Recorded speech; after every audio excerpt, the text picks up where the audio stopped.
சான்றோர் பெருமக்களையும், ஆசிரியர் பெருமக்களையும், மாணவ செல்வங்களையும், ஆய்வாளர் நண்பர்களையும் வருக வருக என வரவேற்பதில் பெருமகிழ்ச்சி கொள்கின்றேன்.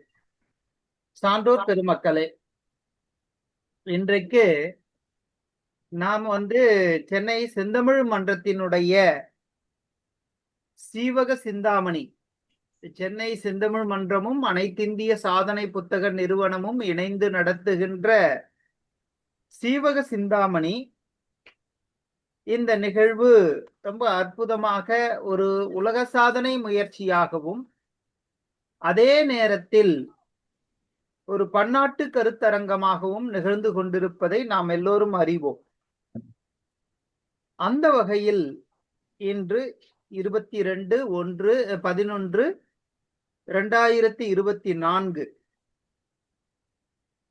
இன்று இந்த சீவக சிந்தாமணியின் 55வது அமர்வு தொடர்கிறது. இந்த அமர்வு தொடங்குவதற்கு முன்னால் நாம் கடவுள் வாழ்த்தோடு தொடங்குவோம். நன்றி.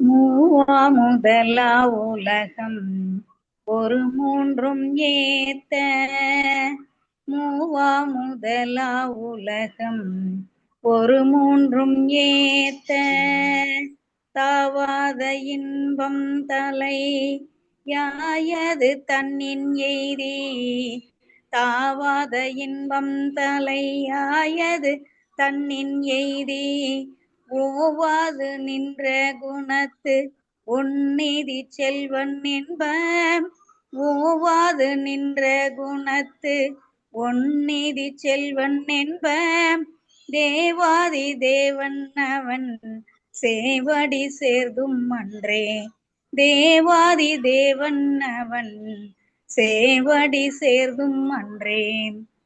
செம்பொன் வரைமேல் பசும்பொன் எழுத்திட்டதே போல், அம்பொன் பிதிர்வின் மறுவாயிரத்தெட்டணிந்து, வெம்பும் சுடரின் சுடரும் திருத்திவிண்ணோர், அம்பன் முடிமேல் அடித்தாமரை சென்னி வைப்பாம், அம்பொன் முடிமேல் அடித்தாமரை சென்னி வைப்பாம். நன்றிங்கம்மா, நன்றிங்கம்மா. ரொம்ப அழகா நம்ம நிகழ்வு கடவுள் வாழ்த்தோடு தொடர்ந்து அமைகிறது. இந்த கடவுள் வாழ்த்தோடு அமைவதோடு நமக்கு இன்று சென்னை செந்தமிழ் மன்றம் அனைத்திந்திய சாதனை புத்தக நிறுவனத்தோடு இணைந்து வழங்குகின்ற இந்த நிகழ்வு சீவக சிந்தாமணியின் 55வது அமர்வு தொடர்கிறது. இந்த 55வது நிகழ்வானது சென்னை செந்தமிழ் மன்றத்திற்கு 286வது நிகழ்வாக அமைகிறது. இந்த 286வது நிகழ்விற்கு நாம் அந்த எண்ணிக்கை உள்ள திருக்குறளோடு தொடங்குகிறோம். ரொம்ப அற்புதமாக திருக்குறள் இடம்பெற்றிருப்பதை நாம் பார்க்கிறோம். கல்லாமை என்ற 29வது அதிகாரத்தில் மிக அழகாக இந்த திருக்குறள் அமைகிறது. களவின்கண் நின்றொழுகல் ஆற்றார், ரொம்ப தப்பா படிச்சுட்ட, அளவின்கண் நின்றொழுகல் ஆற்றார், களவின்கண் கன்றிய காதலார் அவர். இன்னும் அழகா சொன்னா, அளவின்கண் நின்றொழுகல் ஆற்றார், களவின்கண் கன்றிய காதல் அவர். இது ரொம்ப இலகுவான பொருளாக அமைகிறது. ரெண்டே செய்தி இதில் கொடுக்கிறார்கள். பிறர் பொருளை மிகுந்த வேட்கையுடன் ஒருவன் தவறான வழியில் விரும்புவானால் அவன் தூய ஒழுக்க நெறியின் கண் என்று வாழவே முடியாது, வாழவும் மாட்டான். எப்போது பிறர் பொருளை நாம் தவறான வழியில் அடைய விரும்புகிறோமோ, ஆசை கொள்கிறோமோ, அப்போதே நாம் அந்த தகுதியை இழந்து விடுகிறோம். மனித தகுதியை இழந்து விடுகிறோம். அதில் ஒழுக்கத்தை இழந்து விடுகிறோம். அந்த ஒழுக்க நெறியின் கண் வாழவே முடியாது என்பது அளவின் கண் நின்று ஒழுகல் ஆற்றார்.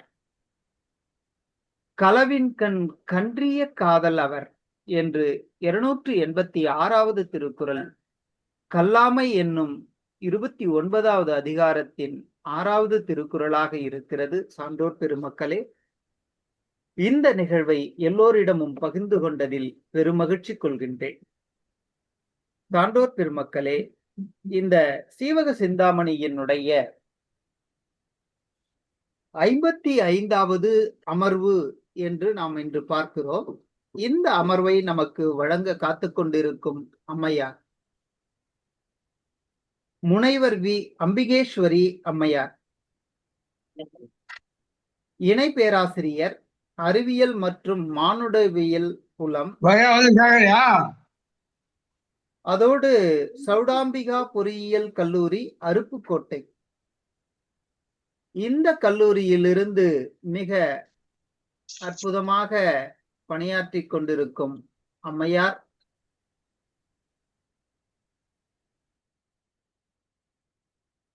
தங்களுடைய எண்ணங்கள், செயல்கள் துடிப்போடு இருப்பதை அவர் எப்போதுமே நாம் அவரை அப்படிதான் பார்ப்போம். எப்போதுமே துடிப்போடு இருப்பார். அந்த சுறுசுறுப்பு எல்லோருக்கும் இருக்கும். அடியேனும் அதை அறிவித்துக் கொள்ள விரும்புகிறேன். அப்படிப்பட்ட ரொம்ப அற்புதமான ஒரு நிலைப்பாட்டை உடையவர். சென்னை செந்தமிழ் மன்றம் நடத்துகின்ற அத்தனை நிகழ்வுகளிலும் பங்கு பெறக்கூடிய அம்மையார். தெளிந்த சிந்தனை எப்போதும் தேடிக்கொண்டே இருப்பார். அந்த தெளிந்த சிந்தனையோடு தேடிக்கொண்டிருக்கும் அம்மையார் மாணவர்களை மிக அற்புதமாக வழிநடத்தக்கூடிய ஆற்றல் மிக்கவர். அவரை சென்னை செந்தமிழ் மன்றமும் அனைத்திந்திய சாதனை புத்தக நிறுவனமும் இணைந்து அத்துணை சான்றோர் பெருமக்கள் அவர்களுடைய விருப்பத்தோடு அனைவரையும் அம்மையாரை வருக வருக என்று வரவேற்கிறோம். வாருங்கள் அம்மா. சான்றோர் பெருமக்களே, இந்த நிகழ்வு மிக சீரும் சிறப்புமாக நடைபெறுவதற்கு காரணம் என்ன அப்படின்னா, இந்த நிகழ்வை கண்டுகளிக்கின்ற தங்களால் தான் இந்த நிகழ்வு மிக அற்புதமாக நடைபெற்று கொண்டிருக்கிறது. அப்படிப்பட்ட அந்த நிலையில் மீண்டும் சான்றோர் பெருமக்கள் அனைவரையும், ஆசிரிய பெருமக்கள் அனைவரையும், மாணவ செல்வங்கள் அனைவரையும், ஆய்வாளர் நண்பர்கள் அனைவரையும் வருக வருக என வரவேற்று இடம் சாருகிறேன். இந்த அமர்வை அம்மையார் முனைவர் வி அம்பிகேஸ்வரி அம்மையாரிடம் ஒப்புவித்து இடம் சாருகிறேன். நன்றி, வணக்கம்.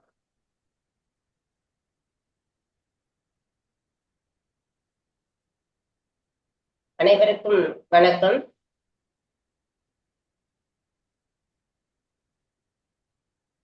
ஐயா கேக்குதுங்களா? அம்மா சிறப்பா கேக்குது, நீங்க தொடரலாம். சரி. அனைவருக்கும் வணக்கம். சென்னை செந்தமிழ் மன்றமும் அனைத்திந்திய உலக சாதனை புத்தகமும் இணைந்து நடத்தும் பன்னாட்டு கருத்தரங்கம், அதாவது ஐம்பெருங்காப்பியங்களை எடுத்து நடத்துவதில் நான் சிலப்பதிகாரத்தில் ஒரு முறை உரையாற்றி இருக்கிறேன். அடுத்து இந்த சீவக சிந்தாமணியில் எனக்கு வாய்ப்பளித்ததற்காக ஐயா ரமேஷ் ஐயா அவர்களுக்கு நான் நன்றி தெரிவித்துக் கொள்கிறேன்.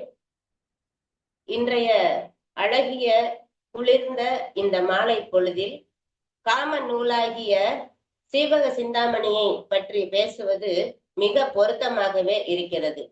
காதல் என்பது உயிர்களின் பண்பு. காதலால் தான் உலகம் தழைக்கிறது.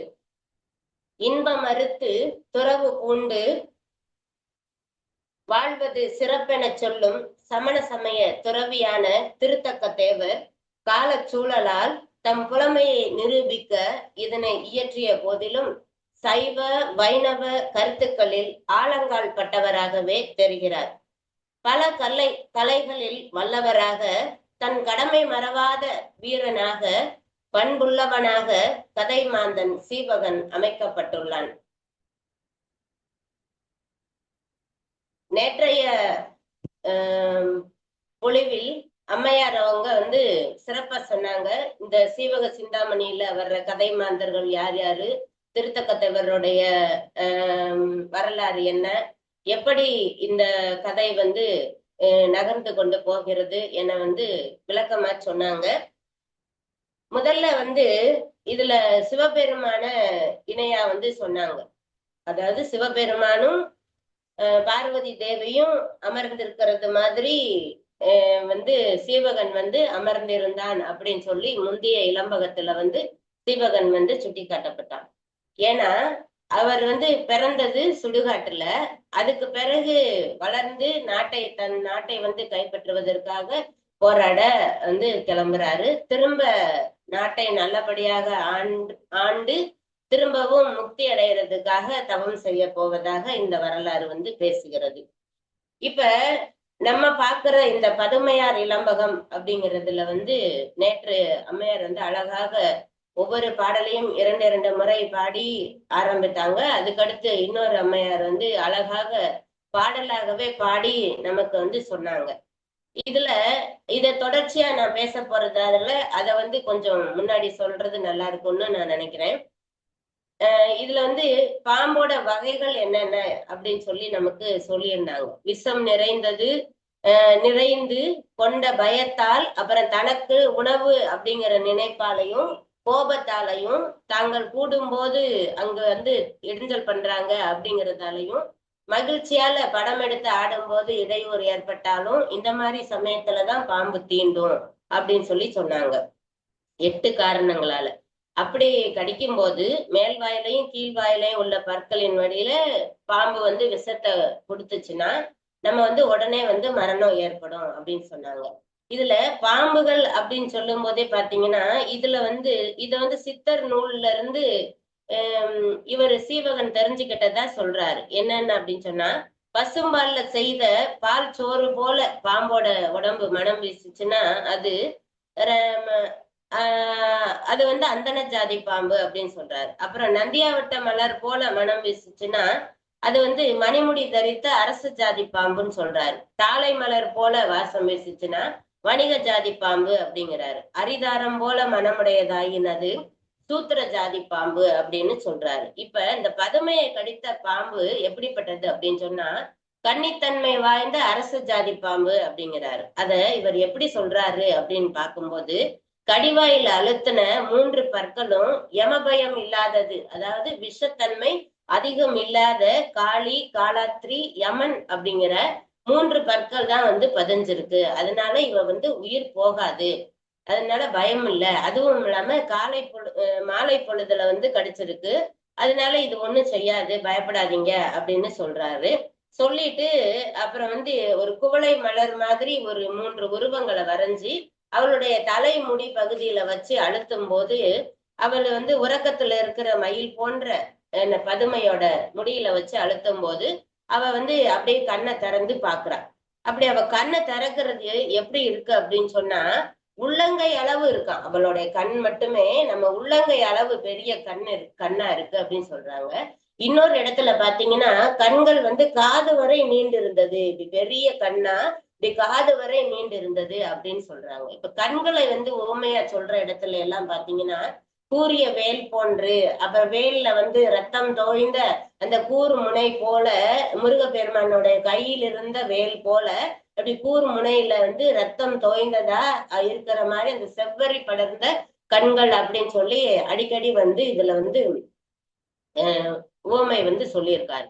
இப்ப இதனுடைய நோக்கம் என்னவாக இருக்கு அப்படின்னு சொன்னா, சீவகன் என்னதான் பல இதுல ஈடுபட்டாலும் அவன் தன் நாட்டை அடையணும் அப்படிங்கிற எண்ணத்தை மனசுக்குள்ள புதைத்தவனாகவே நமக்கு புரிய வைக்கிறதுக்காக அப்படி சொல்லியிருக்காரு அப்படின்னு நினைக்கலாம். அப்ப உள்ளங்கையை காட்டிலும் பெரிய நீண்ட கண்ணுடைய பதுமை என்ன செய்யறா, மயக்கம் தெளிஞ்சு அவனை வியப்போட பாக்குறான். சீவகனை. அப்பதான் அவ வந்து முத வந்து பாக்குறா. அப்படி பார்த்த உடனே என்ன ஆகுது அப்படின்னு சொன்னா, அவள் மனசுல வந்து உடனே வந்து காமனுடைய அம்பு பாய்ந்து, மன்மதனுடைய அம்பு பாய்ந்தது போல சீவகன் மேல காதல் கொள்றான். கொண்ட உடனே என்ன ஆகுதுன்னா, திரும்ப வந்து அவளுக்கு அந்த காதலால மயக்கம் ஏற்பட்டுருச்சு. உடனே இவங்க பக்கத்துல இருக்கிறவங்க எல்லாம் என்ன சொல்றாங்க அப்படின்னா, நீ வந்து அவ உடம்ப வந்து வருடி விட்டீங்கன்னா, மந்திரம் சொல்லி உடம்ப வருடி விட்டீங்கன்னா இந்த மயக்கம் வந்து அவளுக்கு தீரும் அப்படின்னு சொல்றாங்க. இவங்க என்ன நினைக்கிறாங்கன்னா, அந்த பாம்பு கடிச்சதால ஏற்பட்ட விஷயத்தாலதான் திரும்பவும் அவ மயங்கி இருக்கா அப்படின்னு நினைக்கிறாங்க. ஆனா அவர் முதல்ல அவள் கூந்தல்ல வந்து அந்த குவளை மலர் மாதிரி எழுதின 3 ஓவியங்களை வைத்து மந்திரத்தை சொன்ன உடனே அந்த பாம்போடைய விஷம் வந்து நீங்கிருச்சு. அடுத்த மயக்கம் அவளுக்கு எதனால வந்தது அப்படின்னா, சீவகன் மேல காதல் கொண்டதால அந்த மயக்கம் வந்து வந்துருச்சு அப்படிங்கிறாங்க. அது தெரியாம பக்கத்துல இருக்கிறவங்க என்ன சொல்றாங்க அப்படின்னா, அவளுடைய உடலை வந்து தொட்டு நீங்க இந்த மந்திரம் சொல்லி தடவி கொடுத்தீங்கன்னா அவளுடைய மயக்கம் வந்து தீரும், அவ வந்து உயிரோட நல்லபடியா எந்திரிச்சுவா அப்படிங்கிற மாதிரி அவங்க எல்லாம் சொல்றாங்க. உடனே சரின்னு சொல்லிட்டு சீவகனும் என்ன சொல்றாங்க, சரின்னு சொல்லிட்டு அவளுடைய உடம்ப தொட்டு நீவி விடுறாரு. அப்ப பிற பெண்கள்லாம் என்ன சொல்றாங்கன்னா, இங்கேயும் பாருங்க, அந்த பிற பெண்களுடைய கண்களை சொல்லும் போது கூட வாள் போலும் பெரிய கண்களால், அந்த தோழி பெண்களுக்கும் கண் எப்படி இருக்குன்னா இந்த உடை வாள் போன்ற பெரிய கண்களாக வந்து இருக்கு அப்படின்னு சொல்றாங்க. அப்ப வாள் போன்ற கண்களால் என்ன அவங்க எல்லாரும் வந்து அன்பு கொண்டு வந்து பாக்குறாங்களாம் பார்வைய. அந்த பெருமை பொருளை கண்டு சந்தேகிக்க முடியாதபடி இவ பதுமை என்ன செய்யறா, மத்தவங்க பார்க்கும்போது தானும் பாக்குறா. அதனால அவங்களுக்கு யாருக்கும் சந்தேகம் இல்லையா. வராதபடி சீவகன் வந்து தப்பி போக முடியாதபடி அந்த பார்வையாலேயே அவனை வந்து கட்டி போடுறாளாம், காதலால கட்டி போடுறா அப்படின்னு சொல்லி அந்த இதுல வந்து சொல்றாங்க. அதுக்கடுத்து பிறை நிலவை சூழ்ந்த மின்னல் கொடி போல அழகிய முத்துச்சரங்களை சூடிய பொற்சரடு அணிந்து புரள்வதால் சிவந்த இளமை எழில்மிக்க இவன் மார்போடு பொருந்தணும் அப்படின்னு சொல்லி அப்படியே வந்து விம்மி அடங்குது அப்படின்னு சொல்றாங்க. இந்த பதுமை உடனே இந்த மற்ற பெண்கள்லாம் என்ன நினைக்கிறாங்க அப்படின்னு சொன்னா, இந்த சீவகனை பார்த்தா எப்படி இருக்கான், அவன் வந்து வித்யாதர வீரனா, அப்புறம் வானவர் குமாரன் மாதிரி, அதாவது தேவலோக குமாரன் மாதிரி அழகுடையவனாக இருக்கான். அப்ப இவனை போல உயிரை திரும்ப மீட்டு கொண்டு வந்துட்டான் இல்லையா. அப்ப இவ்வளவு நல்ல ஒரு ஆண்மகனை அடையக்கூடியவங்க நம்ம பதுமை வந்து கொடுத்து வச்சவதான் அப்படின்னு சொல்றாங்க. ஏன்னா இப்ப இந்த இளவரசிய வந்து மீட்டு யாரு உயிரோட கொடுக்கறாங்களோ அவங்களுக்கு நாட்டுல ஒரு பங்கு கொடுத்து அவளையும் கல்யாணம் பண்ணி கொடுக்கறதாக பறையறிவிச்சிருக்காங்க அரசர் இல்லையா. அதனால நம்ம பதுமை வந்து ரொம்ப கொடுத்து வச்சவதான். இவளை போல வந்து பொருத்தமான பெருந்தவம் செய்து பிறந்த பெண் வந்து யாரும் இல்ல அப்படின்னு சொல்லிட்டு என்ன மயக்குற்று நிக்கிறாங்களாம். ஏன் அப்படின்னு சொன்னா, இந்த காமன் அப்படிங்கிறவனை மன்மதனை கண்ணால பார்த்தவங்க யாருமே இல்ல. ஆனா இந்த சீவகனை பார்க்கும்போது இவன் தான் மன்மதனோ அப்படின்னு சொல்லி மயங்கி போய் நிக்கிறாங்களாம். சீவகனை அப்புறம் வந்து அரசன் வந்து என்ன சொல்லியிருக்காருன்னா, இந்த சீவகனை வந்து மரியாதையோட கூட்டிட்டு வாங்க அப்படின்னு சொல்லியிருக்காங்க. அப்ப சீவகனை போய் பாக்குற பணிப்பெண்கள் என்ன செய்யறாங்க, அரசரது கட்டளைப்படி அவனை வந்து வாழ்த்திட்டு அவன் வந்து நல்ல நீர்ல அந்த மகரந்த பொடிகள் எல்லாம் கொடுத்து குளிப்பாட்டி அவனை தங்க பெட்டியில கொண்டு போன ஆடைகளை எல்லாம் கொடுத்து அணிய வச்சு அந்த குமிழ் பொருந்திய ஒரு காலணி பாத குரடு அப்படிங்கிறாங்க, அந்த ஒளி பொருந்திய மணி பொருந்திய பாத குரடு கொடுத்து அணிய வச்சு அவனை வந்து கூட்டிட்டு வராங்க. எங்க கூட்டிட்டு வராங்க அப்படின்னா விருந்து உண்ணுவதற்காக கூட்டிட்டு வராங்க அப்படின்னு சொல்லி அம்மையார் வந்து அந்த பகுதியை வந்து நிறைவு செஞ்சிருக்காங்க. அடுத்து என்னுடைய பாடல் பகுதி வந்து அதுல இருந்து தொடங்குது. 1301வது பாடல். இப்ப வந்து இப்ப வந்து பாம்பு தீண்டுச்சு அப்படின்னு சொல்லும் போது பாத்தீங்கன்னா, இந்த உலக பாம்பென்றால் படையும் நடுங்கும் இல்லையா. அப்ப பயமா தான் இருக்கும் இல்லையா. இப்ப பாம்பு தீண்டி செத்தவங்களை விட பாம்பு தீண்டிருச்சின்னு சொல்லி பயத்துல செத்தவங்க தான் அதிகமா இருக்காங்க. இந்த உலகத்துல 3000க்கும் மேற்பட்ட பாம்பு வகைகள் இருக்கு. அதுல 600 வகை தான் விஷத்தன்மை உடையது. ராஜநாகம் இந்தியாவுக்கே உரியது, மிக சிறப்பு வாய்ந்தது, அதிக விஷம் கொண்டது. நியூட்ரோடாக்சின்கள் அப்படிங்கிற அந்த விஷத்தன்மையினால சீக்கிரமாவே நம்ம உயிர் வந்து பிரிஞ்சிடும். நல்ல பாம்பும் அதிக விஷம் கொண்டதுதான். கட்டுவிரியனும் இந்தியாவுல இருக்கக்கூடியது. குழி வைப்பர் அப்படிங்கிறதும் இந்தியாவுல இருக்கக்கூடிய விஷம் வாய்ந்த பாம்புகள்ல சில வகைகள். விஷமற்றது அப்படின்னு பார்த்தோம்னா சாரப்பாம்பு, கருவிரலி பாம்பு இதெல்லாம் வந்து விஷம் இல்லாதது அப்படின்னு சொல்லலாம். இப்ப செல்ல பிராணியாவும் வந்து பாம்பை வந்து வளர்க்கலாம். அப்படின்னு சொல்லி வளர்க்கக்கூடிய ஒரு வகை என்ன அப்படின்னு சொன்னா சோளப்பாம்பு அப்படிங்கிற ஒரு வகையான பாம்பை செல்ல பிராணியா வளர்க்கலாம். இப்ப இந்த பாம்புகளை வந்து சாதாரணமா எல்லாருமே பயத்தோட தான் பார்ப்பாங்க. விலங்குகளுக்கும் அதை பார்த்தா பயம்தான். இப்ப மரத்துல விழுதுகள் மாதிரி பாம்புகள் வந்து தொங்கிக்கிட்டு இருக்கும். இப்ப குரங்குகள் விளையாடும் போது என்ன செய்யுதுன்னா அந்த மரத்தோட விழுதுன்னு நினைச்சு பாம்பை கையில பிடிச்சிருது. பாம்பை கையில பிடிச்ச உடனே தான் தெரியுது அதுக்கு அது பாம்புன்னு சொல்லி. விட்டா நம்மளை கடிச்சிரும், அதனால விடக்கூடாது அப்படின்னு சொல்லி இறுக்கி இறுக்கி பிடிச்ச பிடியில என்ன ஆகுதுன்னா பாம்பே வந்து செத்து போகுது. அந்த அளவுக்கு பாம்பை வந்து இறுக்கி பிடிக்குது அப்படிங்கிறத பைங்கன் ஊகம் பாம்பு பிடித்தன்ன அங்கோட்டு செறிந்த அவிழ்ந்து வீங்கு திவவின் அப்படிங்கிற சிறுபா நாற்றுப்படை பாடல் வரிகள் மூலமா நம்ம அறியலாம். இப்ப இந்திய புராணங்களின்படி பாத்தீங்கன்னா ஒரு சாதாரணமான நாகப்பாம்பு 100 வருடங்களுக்கு தவத்துக்கு பிறகு இச்சாதாரி பாம்பா ஆகிரும் அப்படின்னு நம்ம புராணங்கள் வந்து சொல்லுது. சிவபெருமானால் ஆசீர்வதிக்கப்பட்ட பிறகு அந்த பாம்பு வந்து எந்த ஒரு உயிரினத்தோட வடிவத்தையும் எடுக்க முடியும் அப்படின்னு சொல்லி நம்ம புராணங்கள் சொல்லுது. அதை அடிப்படையா வச்சு சில படங்கள் கூட, திரைப்படங்கள் கூட வந்திருக்கு. இச்சாதாரி பாம்பு அந்த இதை வச்சு நீயா அந்த மாதிரி படங்கள்லாம் வந்து வந்திருக்கு. அதை வச்சு நம்ம வந்து அதை உண்மை அப்படின்னு சொல்லி நம்புறோம்.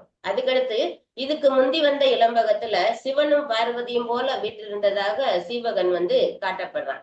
ஆனா இந்த பதுமையார் இளம்பகத்தோட தொடக்கத்துல பாத்தீங்கன்னா சீவகன் திருமாலுக்கு ஒப்பாக சுட்டப்படுகிறான். ஏன்னா இவருடைய தொடக்கம் வந்து சுடுகாட்டுல ஆரம்பிச்சதால முதல்ல வந்து சிவபெருமானும் பார்வதியும் போல இருந்தாங்க அப்படின்னு சொல்லி வந்து திருத்தக்க தேவர் வந்து சொல்லியிருக்காரு. அதுக்கு அடுத்தடுத்து இவர் வந்து நிறைய பெண்களை மனம் முடிக்கிற மாதிரி கதை நகர்வு இருக்கிறதாலவோ என்னவோ தெரியல, இவர் வந்து பதுமையார் இளம்பகம் வந்து 4வது இளம்பகம் நினைக்கிறேன். அதுல வந்து இவர் வரும்போது திருமாலுக்கு கொண்டு வந்துட்டார். ஏன்னா தேவர் வந்து திருமாலை ஒப்புமைப்படுத்தினது ஏன் அப்படின்னு சொன்னா 8 வகையான பெண்களை 8 வகை சக்திகளுக்காக மனம் முடித்ததாக இதுக்கு முன்னாடி பேசின அம்மையார் வந்து பதிவு செஞ்சாங்க.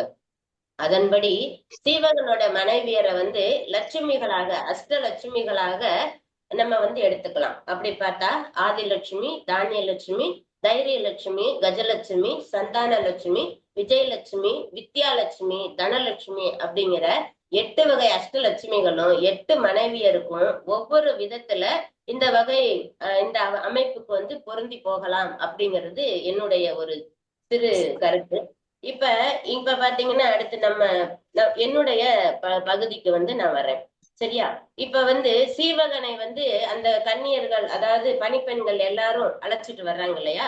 அப்ப வரும்போது என்ன செய்யறாங்க அப்படின்னு சொன்னா, என்ன கன்னியர் கரக நீரால் தாமரை கழியதொப்ப அவங்க வந்து பொற்குடங்களை எல்லாம் முன்னாடி பரப்பி வைக்கிறாங்க. அவரை வந்து சாப்பிட அழைத்துட்டு வர்றாங்க. அப்ப பொற்கலசங்கள்ல நம்ம வந்து ஒரு பெரிய விருந்தாளி யாராவது வரவேற்கிறோம் அப்படின்னு சொன்னா நம்ம வந்து கலசம் வந்து வைப்போம் இல்லையா? அதாவது குடத்துல தண்ணியோ அல்லது புனித நீரோ வச்சு அது மேல தேங்காய், மாவிலை எல்லாம் வச்சு இந்த கரகம் வந்து வைப்போம் இல்லையா? அது மாதிரி சீவகன் வந்து அரச விருந்தாளியா வர்றதுனால அந்த தங்க குடங்கள்ல கலசங்கள்ல வச்சு பரப்பி வைக்கிறாங்க.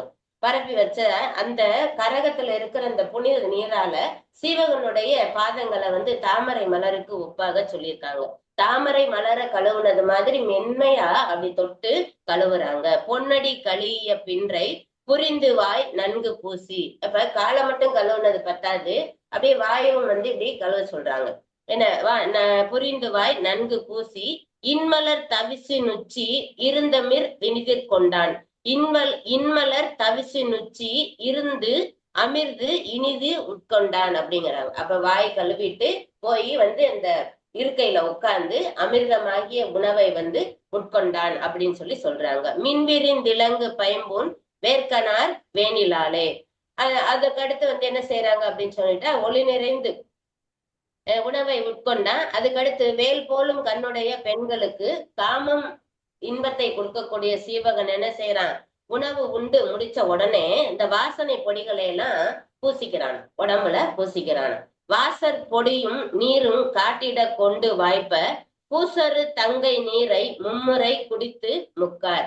என்ன சாப்பிட்டு முடிச்சு கை கழுவிட்டும் நம்மள இந்த ஹோட்டல், அதாவது பெரிய பெரிய ஹோட்டல்ஸ்ல எல்லாம் வச்சிருப்பாங்கல்ல, கை கழுவுறதுக்குன்னு ஒரு லிக்விட் வச்சிருப்பாங்கல்ல, அந்த மாதிரி இங்க என்ன செய்யறாங்கன்னா வாசனை பொடிகளை வந்து கொடுக்குறாங்க.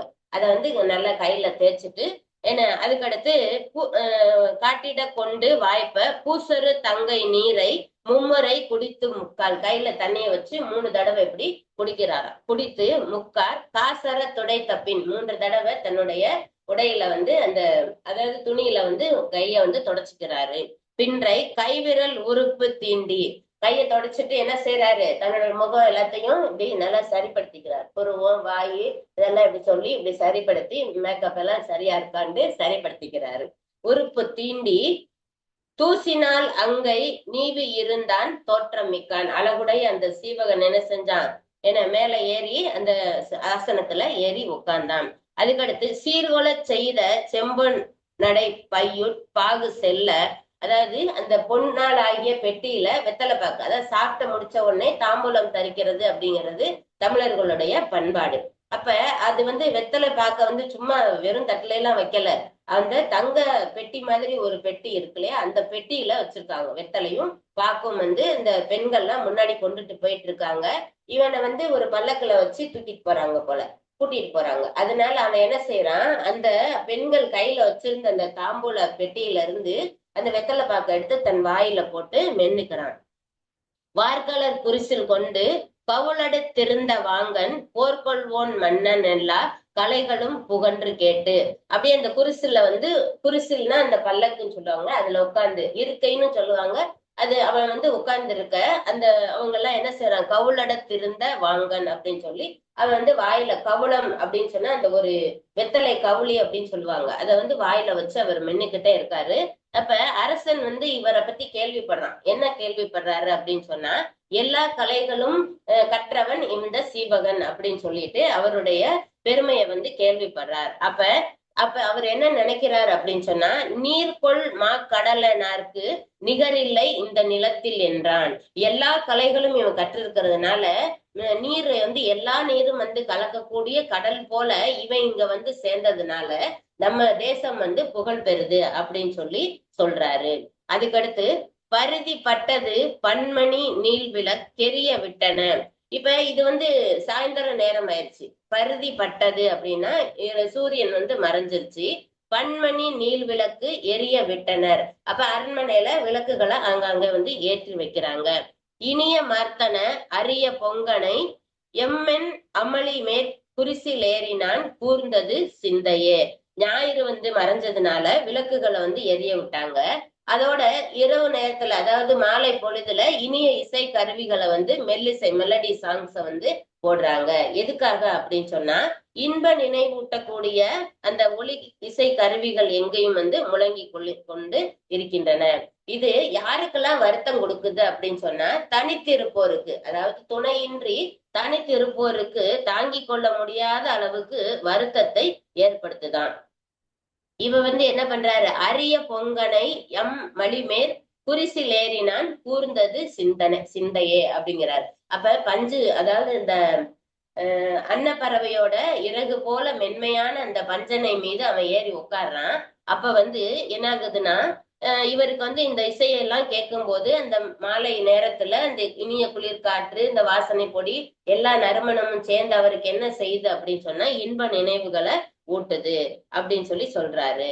அப்ப அதுக்கடுத்து பூங்க அவ்வை நோக்கம் பெறாத போல, பாக்குற பார்வையோட அந்த நோக்கத்தை தாங்க முடியாது போல, வீங்கி வெம்மை கொண்டேந்தின வெம்முலை ஈங்கிதன் என விட்டிடை நைந்தது. இவர் வந்து அந்த பார்வையை வந்து தாங்கி கொள்ள முடியாம இந்த பதுமை என்ன செய்யறா, இவர் சீவகன் வந்து அவருடைய உடம்ப தொட்டு தடவிட்டு நேருக்கு நேரா நின்னார் இல்லையா, இவருடைய அந்த பார்வைய தாங்கி கொள்ள முடியாம பதுமை என்ன செய்யறா, தன்னுடைய பார்வைய கீழ் நோக்கி பாக்குறா, அதாவது வேற பக்கமா திரும்பி பாக்குறா. கண்கள் நிலம் நோக்கி கவிந்து என்னை வருத்தியதை போலவே, அவ வந்து அப்படி நிலத்தை நோக்கி பார்த்தது இவருக்கு ரொம்ப வருத்தமா இருந்துச்சான். அது போல அவளுடைய மார்பும் வந்து பெருமூச்சொறிகிறா, அதனால அவளுடைய மார்பும் வந்து விம்மி தனியுது அப்படின்னு சொல்லி சொல்றாரு. அதுக்கடுத்து ஈங்கிதன் விட்டிடை நைந்தது, அவளுடைய மார்பு பகுதியோட பாரம் தாங்காம அவளுடைய இடை வந்து அப்படியே நெளியுதான், அதுல சொல்றாரு. அதுக்கடுத்து பாங்கிலாரி பரந்துல தல்குலே அப்படின்னு சொல்றாரு. இதனால என்ன ஆகுது அப்படின்னு சொன்னா, இந்த அல்குல் அப்படிங்கிற வார்த்தைக்குரிய அர்த்தம் வந்து நமக்கு தெரியணும். ஏன்னா இலக்கியங்கள்ல நிறைய இடங்கள்ல இந்த அல்குல் அப்படிங்கிற வார்த்தை வந்து அடிக்கடி வரும். என்ன இது பாங்கிலாரில் பரந்துள்ளது அல்குலே அப்படிங்கிறாங்க. இப்ப என்ன இதுல வந்து சொல்ல வர்றாங்க அப்படின்னா, பெண்களுடைய மார்பு பகுதியோட எடையை தாங்க முடியாம இந்த இடையானது வந்து நெளிந்துகிட்டு இருக்கு. அப்ப அவருடைய அல்குல் பகுதி வந்து என்ன செய்யுதுன்னா நெளியுது அப்படின்னு சொல்றாங்க. இப்ப அல்குல் அப்படின்னு சொல்றதுக்கு பொருள் வந்து நம்ம கண்டிப்பா எனக்கு வந்து சொல்லணும்னு ஒரு ஆர்வம். இப்ப நான் சொல்றேன். அல்கில் என்ற வார்த்தைக்கு பல பொருள் இருக்கு. அப்ப செய்யுள்ள வர்ற இடத்தை பொறுத்து அது புட்டம், பக்கம், அறை, இடை, ஒட்டியானம் அணியும் இடம், பெண்குறி அப்படிங்கிற பெரிய அழகான அப்படிங்கிற பொருட்கள்ல எல்லாம் செய்யுள்ள வந்து பயன்படுத்தப்படுது. இதுக்கு சான்றாகவும் சில செய்யுள் வரிகளை வந்து நான் எடுத்து வச்சிருக்கேன்.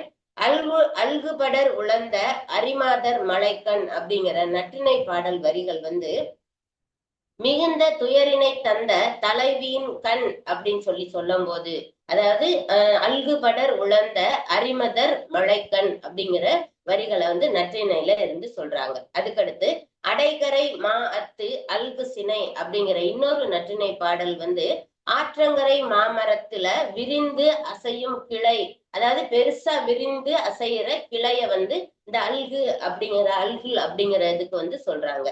அதுக்கடுத்து அல்கு விசும்பு உகந்து அப்படின்னு சொல்லி புறநானூற்று பாடல் வரி வந்து சொல்லுது. இதுக்கு என்ன அர்த்தம் அப்படின்னு சொன்னா, விரிந்து பரந்த ஆகாயத்தில் உயர்ந்து விளங்குகின்ற அப்படிங்கிற ஒரு அர்த்தத்துல இந்த புறநானூற்று பாடல் வரியில இந்த அல்கு அப்படிங்கிற வார்த்தை வந்து வருது. அதுக்கடுத்து ஊரவர் அலர் வருத்தும் தீ போல பரவுவதை ஊரவர் கவ்வை உழைந்தியாய் அல்கல் அப்படின்னு சொல்லி கலித்தொகையும் வந்து இந்த அல்கு அப்படிங்கிறதுக்கு பொருளை வந்து சொல்லுது. அல்கு நிழல் போல் அகன்றகன்று ஓடுமே அப்படின்னு சொல்ற நாலடியார் பாடல் வந்து பெருகும் நிழல் போல அகலமாக வளரும் என குறிக்குது இந்த நாலடியார் பாடல். இப்ப சிலம்புல வந்து சிலப்பதிகாரத்துல மாதவியோட அல்குல் குறித்து சில இளங்கோவடிகள் வந்து குறிப்பிட்டிருக்கிறார். அதுக்கடுத்து இந்த சீவக சிந்தாமணியில ஆடு மகளிரின் அழகு இலக்கணத்துல அல்குல் அப்படிங்கிறது வந்து முதன்மையாக கருதப்பட்டது அப்படிங்கறது சொல்றாங்க. அவருடைய இடை அசையவும் அந்த பின்னழகு அப்படிங்கறத இங்க சொல்ல வர்றாங்க. மகளிருக்கு முன்னழக வந்து வர்ணிக்கிறதுக்கு நிறைய விஷயத்த வந்து வர்ணிக்க முடியும். ஆனா இந்த பின்னழக வர்ணிக்கிறதுக்கு இந்த அல்குல் அப்படிங்கிற வார்த்தையை வந்து பயன்படுத்தி இருக்காங்க அப்படிங்கிறது தரவுகள்ல வந்து தெரியுது. அதாவது புலவர் பெருமக்கள் வந்து இந்த இலக்கிய தரவுகளின் வாயிலாக பெண்களுடைய பின்னழகு, அதாவது சிற்றிடை அப்படின்னு சொல்லுவாங்க இல்லையா, அதை வந்து வர்ணிக்கிறதுக்கு இந்த அல்குல் அப்படிங்கிற வார்த்தையை வந்து பயன்படுத்தி இருக்காங்க. இது இன்னும் 2-3 இடத்துல வர்றதுனால நான் வந்து இந்த விளக்கத்தை வந்து சொல்றேன்.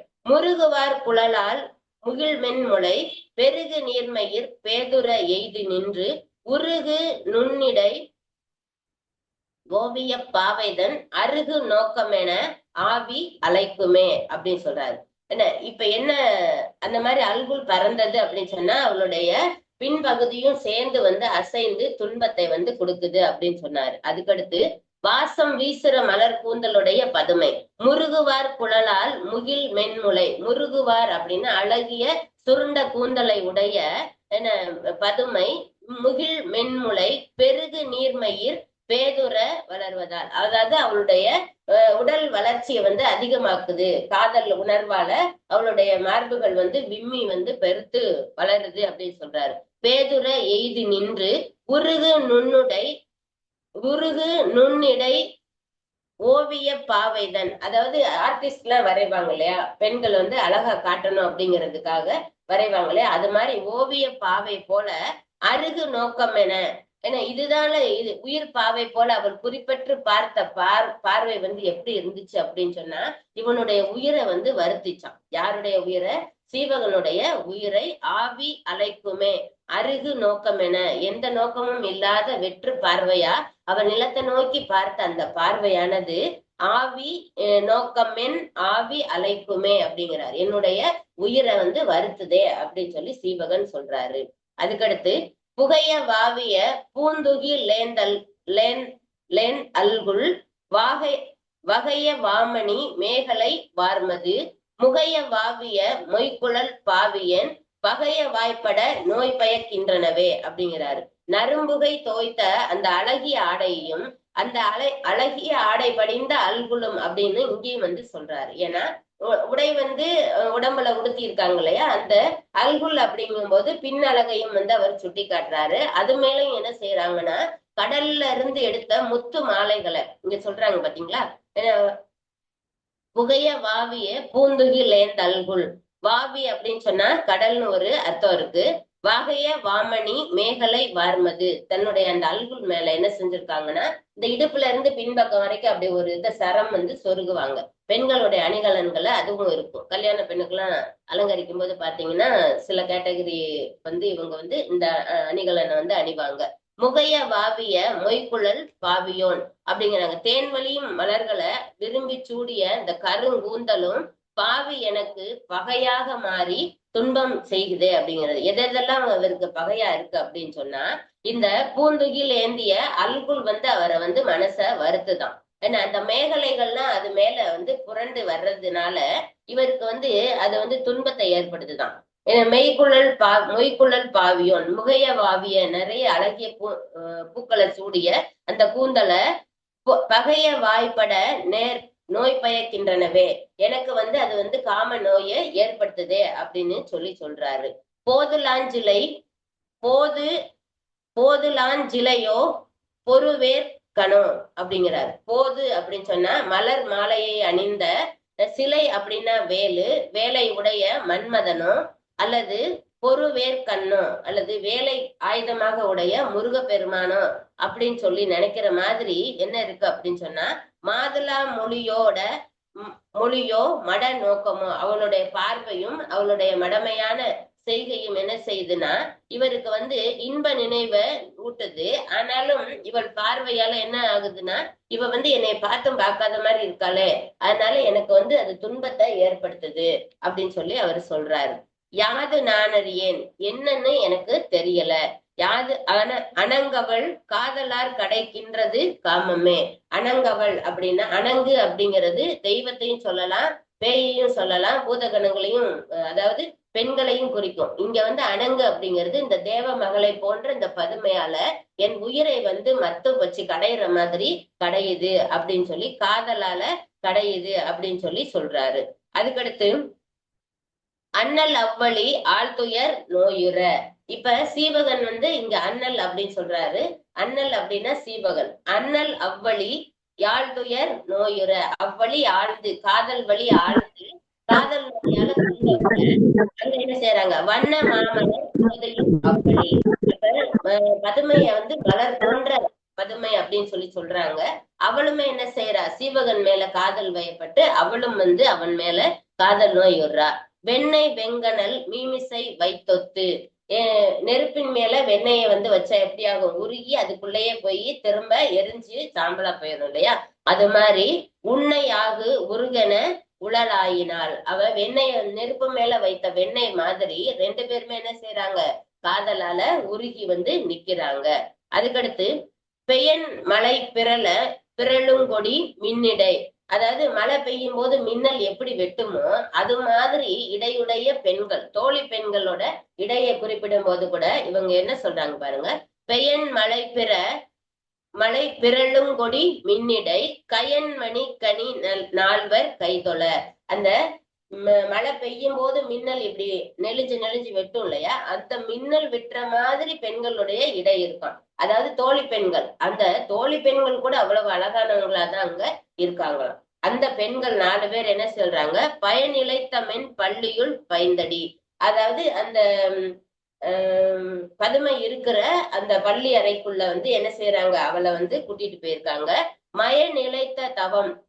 மயநிலைத்த அப்படின்னு சொன்னா இந்த தேவதச்சனாகிய மயன் வந்து செஞ்சு கொடுத்த அந்த மெல்லிய பஞ்சனை அப்படிங்கிறாங்க. அவ்வளவு அழகான அந்த பஞ்சனை மேல பாவைய வந்து அவ பதுமை வந்து வீற்றிருக்கிறாள் அப்படின்னு சொல்றாங்க. அதுக்கடுத்து வணங்கு நோன் சிலை வார்கனை காமனோ. இத பார்க்கும்போது என்னவா இருக்குன்னா, இப்ப வந்து பதுமைய பார்த்தா அவளுடைய புருவம் இருக்கு இல்லையா, அந்த புருவமானது காமனுடைய வில்லு போல வளைஞ்சு இருக்கான். மணங்கொள் பூமிசை மைவரை மைந்தனோ.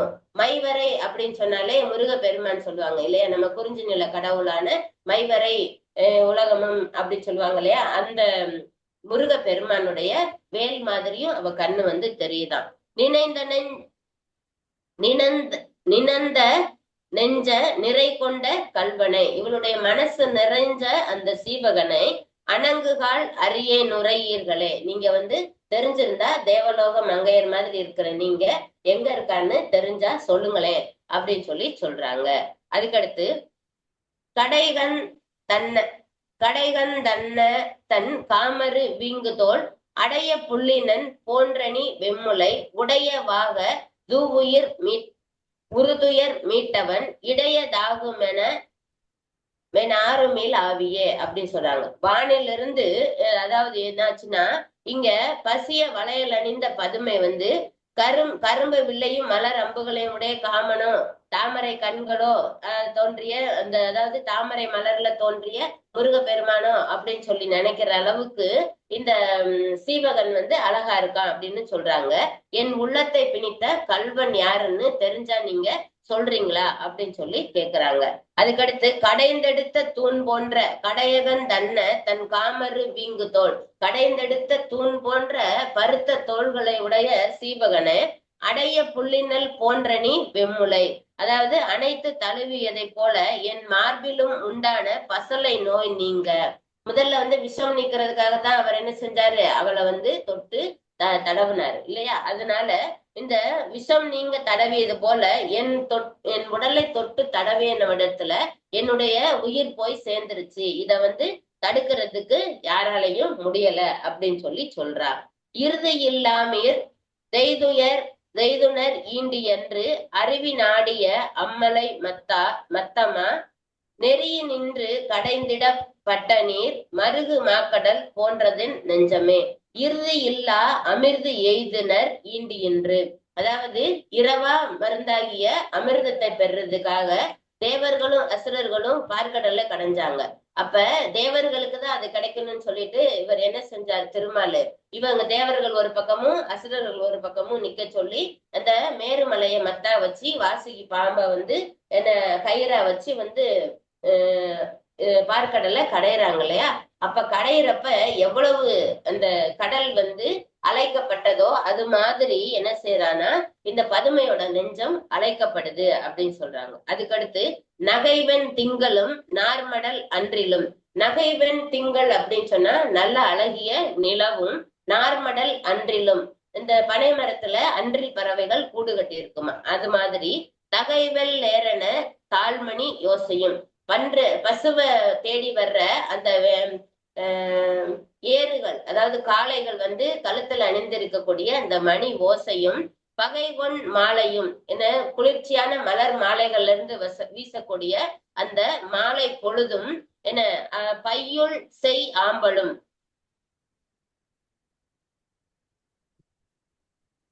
அந்த பாடல் எண்ணு மட்டும் சொல்லுங்கம்மா. என்னங்கய்யா பாடல் எண்ணு சொல்லுங்களா? பாடல் எண்ணு சொல்லுவாங்கய்யா. சரிங்கய்யா. 1314ங்கய்யா. பகைகொன் மாலையும் பையுள் செய் ஆம்பலும் புகையில் பொங்கலல் போல் சுடுகின்றனவே. இது என்ன ஆகுது அப்படின்னு சொன்னா, இந்த துன்பமூட்டும் ஆம்பல் பண்ணை எழுப்புகின்ற குழல் ஊதும் போது அந்த ஆம்பல் பண்ணை வந்து இசைக்கிறாங்களாம். இதெல்லாம் என்ன செய்யுது அப்படின்னு சொன்னா, மனதிற்குள்ள காம இன்பத்தை வந்து அதிகப்படுத்தக்கூடிய அந்த சூழ்நிலைகளாக சொல்றாங்க. அத வந்து என் உள்ளத்தை வந்து ரொம்ப சுடுது அப்படின்னு சொல்லி ஏங்குறா. யாரு? பதுமை வந்து ஏங்குறா. அதுக்கடுத்து பாத்தீங்கன்னா பூமென் சேக்கையும் 1315வது செய்யுள் பூமென் சேக்கையுள் நாற்றிய பூந்திரட் ஆமம் வாட்டும் தகையவும் உயிர்பலை இக்காமர் பேதைதன் கண்டரு காமநோய் யாம தொல்லையார் யார் யான் திறத்தே அப்படின்னு சொல்லி சொல்றாங்க. இப்ப என்ன பிரச்சனை அப்படின்னா, பூமென் சேக்கையும் நாற்றிய பூந்திரட், இவரு புகையில்லாது பொங்குகின்ற அந்த நெருப்பை போல அந்த காம நோய் வந்து என்னுடைய உள்ளத்தை வந்து வருத்துது அப்படின்னு சொல்லி சொல்றா. அதுக்கடுத்து இந்த பூமலர் விரித்த பஞ்சனையின் படுக்கையில் தொங்கவிட்ட அந்த மாலைகள் எல்லாம் என்ன செய்து நாற்றிட பூந்திர டாமம் வாட்டும் தகையவும் உயிர்ப்பலை. அவ அந்த மாலைகள் வாடினது போல அவளுடைய உயிரானது வருந்தது. நெருப்பு காற்று போல இவ விட்ட பெருமூச்சால அந்த மாலைகள் எல்லாம் வருந்தி வருந்தி வாடுது. அழகிய அந்த பதுமைக்கு தன் கண் தந்த காம நோயாலே அந்த தன் கண்ணால சீவகனை பார்த்தா இல்லையா, அந்த கண் தந்தது அந்த காமன். அவனை பார்த்ததாலதான் அவளுக்கு இந்த பிரச்சனை எல்லாம் வந்துச்சு. அதாவது பார்வையால அவனை பார்த்ததால இந்த பிரச்சனை எல்லாம் வந்துச்சு. அந்த குறுகிய ஒரு இரவு பொழுது அவளுக்கு ஒரு ஆண்டு போல நீண்டதாக தெரியுது அப்படின்னு சொல்றாங்க. ஏன்னா யாம தொல்லை ஓர் ஆண்டை ஒத்த திறத்தே அப்படின்னு சொல்றாங்க. ஒரு யாமம் அப்படிங்கிறது எப்படி இருக்குன்னா ஒரு ஆண்டு அளவுக்கு அவளுக்கு நீண்டதாக தெரியுது அப்படின்னு சொல்றாங்க. அதுக்கடுத்து மாதி யாழ் மழலை எம்மொழி மாதராள். இவ என்ன பண்றான்னா இன்பமூட்டும் யாழின் இசை போல அவ பேசுற மொழி மழலை மொழி பேசுவாளாம் பதுமை. பதுமை அந்த காலத்துல நம்ம கல்யாணம் பண்ற வயசு அப்படிங்கிறது 13 வயசு 14 வயசு தான் இருக்கும். அந்த குழந்தை பருவம், அதாவது சிறுமியர் அப்படிங்கிற பருவமும் மாறாம பெரிய பெண்கள் அப்படிங்கிற பருவமும் இல்லாம இரண்டுக்கும் இடைப்பட்ட அந்த டீனேஜர்ஸ் சொல்றாங்க இல்லையா, அந்த மாதிரி அப்பதான் குரல் மாற தொடங்கும். அந்த தொண்டையோட அமைப்பு மாற தொடங்கும். அப்ப அவ இன்னும் அந்த மழலை பேச்சு மாறாம இருக்கக்கூடிய அந்த பதுமை என்ன தாதியாகி அந்த செவிலித்தாய், அதாவது தாதி அவ்வை அப்படிங்கிறது, தாதி அவ்வை அப்படிங்கிறது, அவ்வை அப்படின்னா தாய் அப்படிங்கிற பொருளும் இருக்கு. தாதி அவ்வை அப்படிங்கும் போது அந்த தோழியோடைய தாயாகிய செவிலி தாய் அங்க இருக்கா. இந்த பதுமைக்கு கூட வேலை செய்யறதுக்காக தோழியோட தாயாகிய செவிலி தாய் அங்க இருக்கா. அவ்வையும் தன்னமர் தோழியும், தன்னுடைய தோழியும் தோழியுடைய அம்மாவாகிய செவிலி தாயும் போது வெய்குலர் பொன்னவிர் சாயலுக்கு. போது அப்படின்னு சொன்னா அந்த மலர் சூடிய அந்த கூந்தல் இல்ல, பொன்னவிர் சாயலும். இவளுடைய மேனி அழகு எப்படி இருக்குன்னா தங்கம் போன்ற பொன் போன்ற நிறமுடையதாக அந்த மேனி சாயலுக்கும் ஈயாது நாஞ்சையர் பாலதென்றெண்ணினாள். இவளுக்கு நம்ம எப்படி இந்த நோயை நீக்கிறது, இவ ஏன் இப்படி இருக்கா, எப்ப பார்த்தாலும் ஒரு மாதிரி சோர்ந்து போய் ஒரு குறிப்பிட்ட பார்வை பார்த்துக்கிட்டு ஒரு மாதிரியே இருக்கா, ஏன்னா எப்பயும் போல ஆக்டிவா இருக்க மாட்டேங்கிறாளே, இதுக்கு நம்ம என்ன பண்றது அப்படின்னு சொல்லிட்டு அவங்க எல்லாம் யோசிக்கிறாங்க. அழுது நுண்ணிடை நைய அலர்முலை முழுதும் குங்கும முத்தோடு அணிந்த பின் தொழுது கோதையும் கண்ணியும் சூட்டினார். எழுது கொம்பனை யாரிலை யாழையே. 1317வது பாடல். அழுது நுண்ணிடை நைய. அவளுடைய இடைகள் இடை வருந்துதான். எதனாலனா இவளுடைய மார்பினுடைய பாரம் தாங்காமல் அவளுடைய இடை வருந்துது அப்படின்னு சொல்றாங்க. அப்படியே இவளது மெல்லிடை வருந்தி அழுமாறு அவளுடைய மார்பில குங்குமத்தால தொய்யில் பூசுறாங்களாம். இப்ப நம்ம மருதாணி வச்சு மெகந்தி எல்லாம் போடுறோம் இல்லையா, கலர் கலரா டிசைனா, அந்த மாதிரி தொய்யில் எழுதும் வழக்கம் இருந்தது. எக்ஸாக்டா நம்ம சொல்லலாம் அப்படின்னு சொன்னா பாகுபலி படத்துல எல்லாம் பாத்தீங்கன்னா இந்த வண்ணம் தீட்டுவார் இல்லையா, கையில இப்படி சேரும் போது ஒரு வண்ணம் ஒரு மயில் போல வரும், அந்த உடம்போட இப்படி சேரும் போது ஷோல்டர்ல வரும் இல்லையா, அந்த மாதிரி ஒரு அழகா தொய்யில் எழுதுறாங்களாம். அவளுடைய மார்புல தொய்யில் எழுதுறாங்களாம். முழுதும் குங்கும முத்தோடு அணிந்த பின் அது மேல என்ன செய்யறாங்க, முத்து மாலைகளை எல்லாம் தொங்க விடுறாங்களாம். முத்து மாலையை அணிவித்து மலர் மாலையும் முடி கண்ணியும் சூட்டி திரும்ப அது மேல என்ன செய்யறாங்க, முத்து மாலையை போடுறாங்க, அதுக்கு மேல மலர் மாலையெல்லாம் போடுறாங்க. தொழுது கோதையும் கண்ணியும் சூடினர். எழுது கொம்பனை யாரிலை யாழையே. அப்படியே செஞ்சு அப்படியே அவளை அழகுபடுத்திட்டு அவளை வணங்கி நிக்கிறாங்க. இப்ப ஓவியத்தில் எழுதிய பூங்கொடி போல இருக்கிற இந்த தோழி பெண்கள். வேந்து காயினும் வெள்வளை ஆயமோ. 1318வது பாடல். வேந்து காயினும் வெள்வளை ஆயமோ. அரசர் என்ன சொல்லியிருக்காரு, எங்கேயும் போக கூடாது, ஏன்னா பாம்பு கடிச்ச விஷம் நீங்கி இப்பதான் கொஞ்சம் உடம்பு தேறி இருக்கு, அதனால வெளியே எங்கேயும் போகக்கூடாது, அப்படி போகணும்னா என்கிட்ட கேட்டுட்டுதான் போகணும் அப்படின்னு சொல்லி ஆர்டர் போட்டிருக்காரு. அரசர் ஆணையிட்டு இருக்காரு. இப்ப வேந்து காயினும் அப்படி சொன்னா அரசர் அப்படி சொல்லியிருந்தாலும் வெள்வளை ஆயமோ, அப்ப முத்துக்களால ஆன அந்த வளையலை அணிந்த சங்கு வளையலை அணிந்த வெள்ளை சங்கு வளையலை அணிந்த அந்த தோழி பெண்களோட இவ என்ன செய்யறா, அந்த பூம்பொழிலுக்கு போறா. ஆயமோடேந்து பூம்பொழில் எய்தியங் காடுதல் ஆய்ந்ததொன்று கொண்டம் மயில் போர் குழியி போந்த தாயம் பொழிலும் பொழிந்ததே அப்படின்னு சொல்றாங்க. ஏன்னா இவ போனதுனால அந்த பொழில் என்னாச்சுன்னா அழகாயிருச்சான். எப்படின்னா ஆய்ந்ததொன்று கொண்டம்மையில் போர்க்குழி, அதாவது நிறைய பேர் சேர்ந்து மயில் போன்ற அழகிய சாயலுடைய பெண்கள் எல்லாரும் சேர்ந்து அந்த நீர்த்துறைக்கு போகும்போது என்ன ஆகுதுன்னா இந்த பதுமையும் வந்ததால அந்த பொழிலே அழகு நிறைந்ததாக ஆயிருச்சான். அப்ப அரசரோட ஆணையும் மீறி என்ன செய்யறாங்க, இந்த பதுமையோட வருத்தம் தீர்றதுக்காக தோழிகள் எல்லாரும் சேர்ந்து அவளை கூட்டிட்டு போறாங்க. அலங்கல் தான்றொடு பாரலர் பூக்கொய்வார். அங்க போனது இவங்க என்ன செய்யறாங்க, சும்மா இருக்க மாட்டாங்க. அலங்கல் அப்படின்னு சொன்னா மாலை. அந்த தோழி பெண்கள் என்ன செய்யறாங்க, அந்த மலர் பொழிலில் பூத்த புது மலரை கொண்டு பூ மாலை தொடுப்பாங்க. சும்மா இருப்பாங்களா போன இடத்துல, அங்க இருக்கிற செடி கொடிகள் எல்லாம் அழகழகா பூ பூத்திருக்கும். என்ன அந்த பூவை எல்லாம் பிடிங்க என்ன செய்யறாங்க, மாலையா தொடுக்குறாங்க. அலங்கல் தான்றொடு பாரலர் பூக்கொய்வர். பாரலர் அப்படின்னு சொன்னா அன்னன்னைக்கு பூத்த புது பூக்களா பார்த்து பிடுங்கிட்டு வராங்க. சிலம்பு சென்றதிர் பூவுனர் செய்சுனை. சிலம்பு அப்படின்னா சத்தம் எழுப்புறது அப்படின்னு அர்த்தம். சிலம்பு அப்படின்னு சொன்னா அந்த கண்ணகியோட சிலம்புல அந்த சவுண்ட் வர்ற மாணிக்க பரல் இருக்கு இல்லையா, அந்த மாதிரி சிலம்பு அப்படின்னு சொன்னா ஒலி எழுப்புதல் அப்படின்னு அர்த்தம். அதனாலதான் சிலம்பாட்டத்துல அந்த ஒலி கேட்கறதுனாலதான் சிலம்புன்னு வந்திருக்கு அப்படின்னு சொல்லி ஒரு குறிப்பு இருக்கு.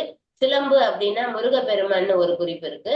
இங்க சிலம்பு அப்படிங்கிறது ஒலி எழுப்புதல் அப்படிங்கிற சொல்லுலதான் அந்த பொருள்ல தான் இங்க கொடுத்திருக்காங்க. சிலம்பு சென்றதில் பூவுனர் செய்சுனை அப்படின்னு சொன்னா இவங்க சத்தம் கொடுத்தா திரும்பி எதிரொலிக்குது. அந்த மாதிரியான அந்த குன்று பகுதிகளும் அங்க இருக்கு.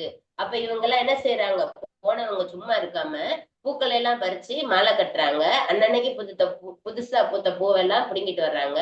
அதுக்கு பிறகு பெரிய பெரிய சத்தம் போட்டு இந்த எதிரொலி கேட்கறத கேட்டு விளையாடுறாங்க. கலங்க பாய்ந்துடன் ஆடுனர் காதலின். அது மட்டும் இல்ல, அந்த சுனையில இருக்கிற நீருக்குள்ள உள்ள குதிச்சு நீச்சல் அடிச்சு அந்த தண்ணிய நல்லா கலக்கி விளையாடுறாங்களாம். காதலோட விளையாடுறாங்க. காதலின் இலங்கு பாவையின் அருமணன் சேர்த்துவார். அது மட்டும் இல்லாம தண்ணியில குதிச்சு விளையாடிட்டு இந்த விளையாட்டு பொம்மைகளை செய்து அதுக்கு திருமணம் செய்வித்து மகிழ்விப்பாங்களாம். ஏன்னா இந்த மாலை கட்டியிருக்காங்க இல்லையா, அந்த மாலையெல்லாம் போட்டு அந்த பொம்மைகளுக்கு, அதாவது இவங்க விளையாடுறதுக்குன்னு பொம்மை செஞ்சு அந்த பொம்மைகளுக்கு இந்த மாலையை போட்டு என்ன திருமணம் நடத்தி இந்த மன விளையாட்டு விளையாடுவாங்களாம். அந்த இது சொல்லியிருக்காரு. அதுக்கடுத்து தூசுலா நெடுந்தோகையின் நால்வர் ஊசல் ஆடுனர் ஒண்கலர் காடுனர் பாசமாகிய பந்து கொண்டாடுனர் ஆகிய திசையும் அமர்ந்தார்களே. இப்ப இங்க போறவங்க என்ன செய்யறாங்க, தூசுலா நெடுந்தோகையின் நால்வர், அதாவது இவங்க எல்லாம் ஆசையோடு பொம்மைகளுக்கு மனம் செய்வித்துட்டு என்ன செய்யறாங்கன்னா ஆடையோடு தொங்குகின்ற அந்த குஞ்சங்கள்லாம் இந்த ஆடுற மாதிரி, காற்றுல ஆடுற மாதிரி இந்த ஊஞ்சல் ஆடுறாங்க. இப்படி ஊஞ்சல் ஆடும் போது என்ன ஆகும்னா அந்த அந்த சேலையில இருக்கிற இந்த முந்தியில இருக்கிற இந்த குஞ்சங்கள்லாம் இப்படி சேர்ந்து இப்படி ஆடி வரும் இல்லையா, அந்த மாதிரி ஆடுறது மாதிரி போய் அவங்க ஊஞ்சல்ல அப்படியே ஊஞ்சல் ஆடுறாங்களாம். அதுக்கடுத்து ஊசல் ஆடுனர் கலங்காடுனர். நிறைய கலர் கலரான மணி கற்கள் அங்க கிடைக்குது. கல்லை வச்சு நம்ம இந்த தட்டாங்கல் விளையாடுவோம் இல்லையா, ஆனா அவங்க வளம் நிறைந்த அந்த நாட்டுல இருக்கிறதுனால அவங்க விலையுயர்ந்த மணி கற்கள் அந்த குன்றுகள்ல அங்கங்க கிடக்கும். அதையெல்லாம் எடுத்து வச்சு என்ன செய்யறாங்கன்னா என்ன தட்டாங்கல் விளையாடுறாங்களாம், கலங்காடுறாங்களாம். கலங்காடுனர் பாசமாகிய பந்து கொண்டாடுனர். இந்த பூக்களை எல்லாம் வச்சாங்கல்ல, அதையெல்லாம் சேர்த்து என்ன செய்யறாங்க, பந்து மாதிரி உருட்டி அந்த பந்தை தூக்கி போட்டு விளையாண்டுகிட்டு இருக்காங்க. ஆகிய திசையும் அமர்ந்தார்களே. ஆளாளுக்கு ஒரு பக்கம் ஒரு விளையாட்டை விளையாண்டுக்கிட்டு ஆளாளுக்கு ஒரு பக்கமா போய் உட்கார்ந்துட்டாங்க. முருகு விம்மிய மெய்க்குழல் ஏழைதன். இப்ப இந்த பதுமை என்ன செய்யறா, அவ தனிமையா விடப்பட்ட மாதிரி இருக்கா. முருகு விம்மிய அப்படின்னு சொன்னா அழகிய கூந்தலை உடைய மொய்குழல் பூக்களை சூடிய அந்த குழல் ஏழை தன் உருகு நோக்கமும் முழங்கி கிளித்துள் சுட தன்னுடைய அந்த காதல் உணர்வு என்ன செய்து அவளுடைய உள்ளத்தை சுடுது.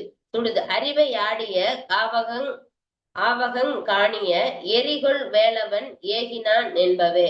1321வது பாடல். முருகு விம்மிய மொய்குழல் லேலைதன் உருகு நோக்கமும் முள்ளங்கிழித்து உள் சுட. அவளுடைய உருகி அந்த உள்ளமானது உள்ள கொடி சுடுது.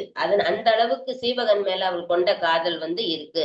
அறிவை ஆடிய காவகங்காணிய எரிகொள் வேலவன் ஏகினான் என்பவே. மனம் நிறைந்த அந்த காதல் மீதூர வருந்தி பார்த்த பார்வையானது அந்த உள்ளத்தை பிளந்து சென்று உயிரை வாட்டுது. பதுமைக்கு முன்பு சென்று விளையாடிய அந்த பொழிலை காண்பதற்காக என்ன இந்த பதுமை அங்க உட்கார்ந்து இருக்கா. இவ வீட்டுல இருக்க முடியல. ஏன்னா இவனுக்கு சீவகனுக்கு எப்படி காமம் மனசை அலைக்கழிக்குதோ அது மாதிரி பதுமைக்கும் அவங்களுடைய காதல் இன்ப நோய் அலைக்கழிக்குது. அதனால பதுமை என்ன செய்யறா, அந்த பொழில் விளையாட்டுக்கு வந்திருக்கா.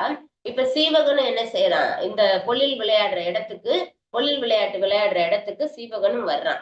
நெருப்பு விமிழும் வேலேந்திய, அதாவது முன்பு பதுமை முன்னாடி எங்க பார்த்தானோ அங்க போய் நம்ம பார்ப்போம், ஒருவேளை அங்க விளையாட வந்திருக்கலாம் அப்படின்னு சொல்லிட்டு சீவகன் என்ன செய்யறான், அங்க போறான். எரிகொள் வேலவன் ஏகினான் என்பவே, அவனும் அந்த இடத்துக்கு வந்துடுறான். அதுக்கடுத்து 1322வது பாடல். மயிலின் ஆடலும் மந்தியின் ஊடலும் குயிலின் பாடலும் கூடி மலிந்த வன்வெயிலின் நீங்கிய வெண்மணல் தன்னிழல் பயிலு மாதவி பந்தரொன்றெய்தினான். அதாவது மயில் அங்கனங்கன ஆடிக்கிட்டு இருக்கு. ஏன்னா குளிர்ச்சி பொருந்திய சோலைகள்ல மயில் இருக்கும், எந்நேரமும் மேகம் சூழ்ந்து இருக்கும். அதனால இந்த மயில்கள் சந்தோஷமா ஆடிக்கிட்டு இருக்கு. மந்தியின் ஊடலும், மந்தி ஒண்ணுக்கொண்ணு சின்ன சின்ன செல்ல சண்டைகள் போட்டுக்கிட்டு இருக்கு. குயில் சந்தோஷமா பாடிக்கிட்டு இருக்கு.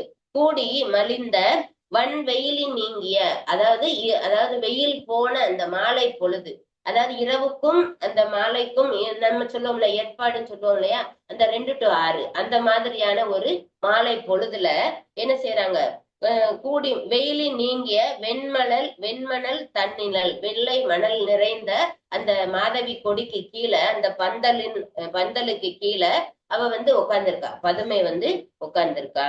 காது சேர்ந்த கடிப்பினை கையது, காதுல நல்ல இந்த கடிப்பினை அப்படிங்கிற கூடிய ஒரு காது அணிக்கு பேரு கடிப்பினை அப்படிங்கிற ஒரு அணிகலனை அணிஞ்சிருக்கா. தாது மல்கிய தன்களு நீர்மலர் ஒத்த நித்தில வட்டமோர் பொன்செய் நான் கோதை வெம்முலை மேற்கொண்ட கோலமே. அந்த கடிப்பினை அப்படிங்கிற ஒரு அணிகலன் அணிஞ்சிருக்கா. கையில தாது மல்கிய தன் கழுநீர் மலர் அப்படிங்கிற அந்த அதாவது கையில மனமிக்க கடிப்பினை அப்படிங்கிற காதுல கடிப்பினைங்கிற அணிகளை அணிஞ்சிருக்கா. கையில மகரந்தம் நிறைந்த செங்கழு நீர் பூக்களை கையில வச்சிருக்கா.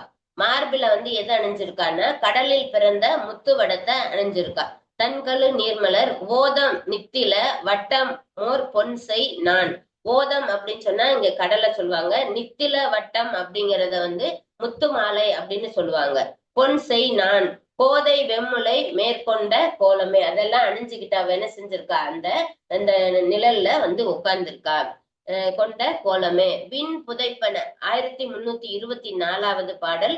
விண் புதைப்பன வெம்மலர் வேந்துளார் கண் புதைப்பன காரிரும் பூம்பொழிர் சண்பகத்தானி கோதை நின்றாள் தனி நண்பனை நினையா நறு மேனியே. அதாவது விண் புதைப்பன வெண்மலர் வேந்துணை, வெண்மையான மலர்களை கொண்டு வானையே மறைக்கக்கூடிய அளவுக்கு நிறைய மலர்கள் நிறைந்த அந்த இடத்துல வேய்ந்து அப்படின்னு சொன்னா நிறைய மலர்களை கட்டி தொங்க விட்டுருக்காங்க. கண் புதைப்பன காரிரும் பூம்பொழில், உட்பக்கம் கண்ணை மறைக்கக்கூடிய 2 இமைகள், அதாவது அவளுடைய கண்ணை என்ன சொன்னாங்க, உள்ளங்கையை விட பெருசு. அப்ப வேலோட முருகப்பெருமானுடைய வேலினுடைய நுனி மாதிரி பெருசு அப்படின்னு சொன்னாங்க இல்லையா.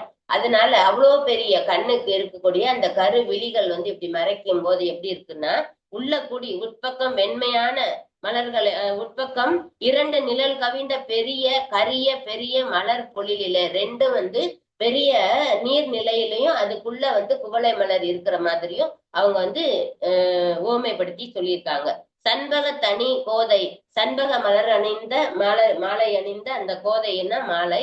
நின்றாள் தனி, சண்பக மலர்களாலான மாலையை அணிந்த பதுமை தனியாக நின்றாள். எப்படி நின்றாள்னா நண்பனை நினைந்து, சீவகனாகிய தன்னுடைய சீவகனை நினைத்தபடி தனித்திருந்தாள் அப்படின்னு சொல்றாங்க. இந்த கவிந்து மிகுந்த நிழலால் உட்புறம் இருளடைந்தது போல தோன்றுவதால கரிய பெரிய சோலை அப்படின்னு சொல்றாரு. காரிரும் பூம்பொழில் அப்படின்னு சொல்றாரு இல்லையா. அது ஏன் அப்படி சொல்றாருன்னா, அந்த பதுமையோட கண்ணுடைய விழி இமைகள் வந்து இப்படி மூடி இருந்ததுனால என்ன ஆகுது அப்படின்னு சொன்னா அந்த பொழிலே வந்து அந்த இடமே என்ன ஆகுதுன்னா அப்படியே கொஞ்சம் மேகமூட்டத்தோட இருக்கிற மாதிரி இருக்கு அப்படின்னு சொல்றாரு.